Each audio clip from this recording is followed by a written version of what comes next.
Imagine waking up tomorrow morning and everything you know has vanished.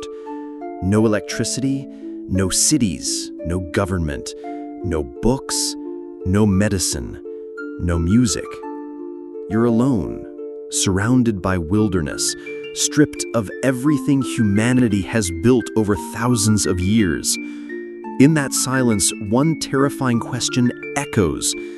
What do we really need to survive, and what do we truly miss when it's gone? Civilization is so woven into the fabric of our lives that we rarely stop to ask what it even is. Is it technology, skyscrapers, clean water, democracy? Or is it something deeper, something invisible, like the stories we share, the memory of who we are, and the fragile belief that tomorrow will be better than today?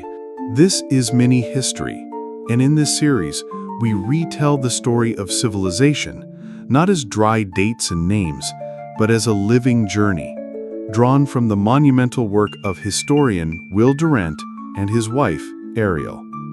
Welcome to the beginning.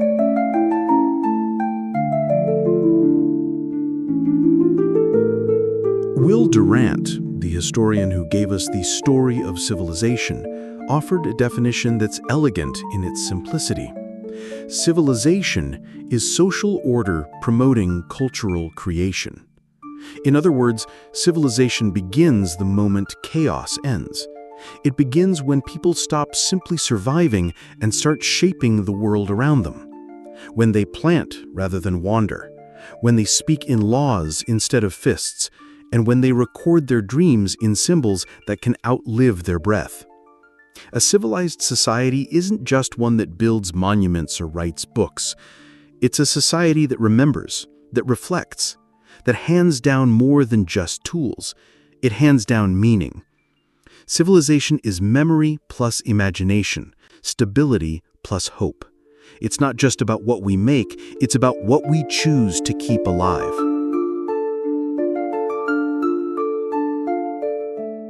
Long before we built cities or laws or temples, our ancestors lived in shadows, not of buildings, but of survival.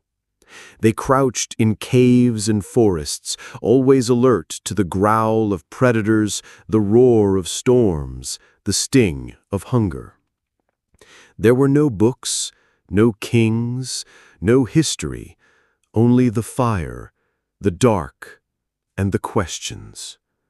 Why does the sun rise? Why do we suffer? What happens after we die? These questions haunted them, and in searching for answers, they created stories. They gave names to the forces they couldn't control, carved animals on stone walls, danced around a fire to imitate the hunt, and buried their dead with beads and shells as if to protect them in another world.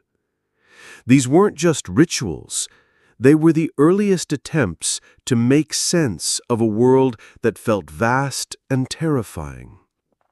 Myth became memory, memory became tradition, and tradition, repeated, refined, remembered, slowly became the roots of civilization. Long before the first city was born, the human mind had already begun building an invisible structure, a world of meaning, belief, and order, without which no true civilization could ever stand. But not every group of humans living together becomes a civilization. Something more is needed. Something deeper than survival, more complex than gathering food or building shelter. According to Will Durant, civilization truly begins when 5 pillars are in place. The first is political organization, when power is structured, laws are written, and people agree to rules beyond instinct. This turns raw survival into society. The second is moral order, customs, taboos, family structures, and shared values that give shape to how people live and treat one another. The third is spiritual or philosophical thought, a way to explain suffering, celebrate joy, and connect the human soul to something greater, whether it's gods or ideas. Fourth comes artistic expression, painting, music, architecture, dance, all ways the human heart expresses what cannot be said. And finally, the fifth pillar, written records. Writing transforms memory into history. Without it, a culture fades with every passing generation. Writing is how we build across time. It makes knowledge portable and makes the dead speak to the living. Durant reminds us, history is not just the memory of states, but the memory of humanity. Civilization, then, is not a place. It is a pattern, fragile, intricate, and shared. But civilization is not forever. For all its brilliance, for all its cathedrals and codes, civilization is fragile. It does not live in stone or steel. It lives in memory, in stories passed on, in laws respected, in values shared. And memory can fade. History gives us more than heroes. It gives us warnings. The Babylonians once mapped the stars and wrote the first laws, and yet their ziggurats now sleep beneath sand. The Khmer Empire raised Angkor Wat, a city of temples, mathematics, and power, now swallowed by jungle. The Aztecs built mighty cities in the heart of America, only to be destroyed in fire and silence. These were not primitive people. They were engineers, poets, astronomers, artists, and still their worlds fell. Why? Because war, famine, greed, forgetting, and time itself are relentless. Durant reminds us that civilization is not just built, it must be sustained, it must be remembered. Its survival depends not on its walls, but on its people, their choices, their memory, their will to preserve something bigger than themselves. So why do we study civilization? Is it to celebrate the past? To memorize names and dates? No, not really. We study civilization because we are inside one, and we rarely stop to see it. We live on roads we didn't pave. We speak languages we didn't invent. We inherit laws, symbols, rituals, and ways of thinking that were built by people long dead. Civilization surrounds us like air, invisible, essential, and fragile. The more we understand how it was made, the more we see how easily it could be unmade. Studying civilization is not about nostalgia, it's about foresight. It helps us recognize warning signs, when laws break down, when memory fades, when power replaces principle. It reminds us that nothing is permanent, but nothing is meaningless either.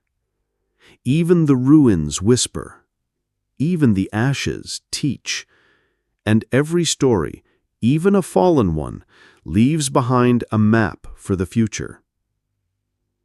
Durant believed that the history of civilization is not just a record of what we did, it's a mirror of who we are. And perhaps, if we're listening, it's also a question. Will we remember, or will we forget? No civilization lasts forever, and yet civilization always returns. That is its wonder. That is its gift. Egypt rises beside the Nile, then fades. Then Greece sings through marble and myth, then silence. Then China, a world of ink, order, and balance. Then rupture. Then Rome. Then the Maya. Then Byzantium. Then the Renaissance. Each one different, each one brief, but each one beautiful. Civilization is not a straight line. It is a symphony, and each culture is a note. Some low, some bright, some long forgotten, some echoing still. And like flowers in a great garden, civilizations bloom, wither, and bloom again. The garden is never empty, and the song never truly ends. Perhaps that is the true lesson. We are not the first to build, and we will not be the last to fall. But as long as memory lives, as long as we ask who we are and why we matter, civilization will rise again. It is memory made visible, meaning made lasting. And though it rises and falls, though it changes its face with every age, it always begins the same way, not with buildings or laws, but with questions. Who are we? Why are we here? What lies beyond the firelight? Civilization is not something we created all at once. It is something we became, slowly, painfully, over thousands of years. And to understand it, we must go back, far back, to when our ancestors first stood upright, lit the first fire, and painted the first story on a cave wall. In the next episode, we return to the very beginning and ask the question every human civilization has silently carried. Where did we come from? This is Mini History, and in this series, we explore the grand story of civilization not as dusty facts, but as a living journey, inspired by The Story of Civilization, the legendary work of Will Durant and his wife, Ariel.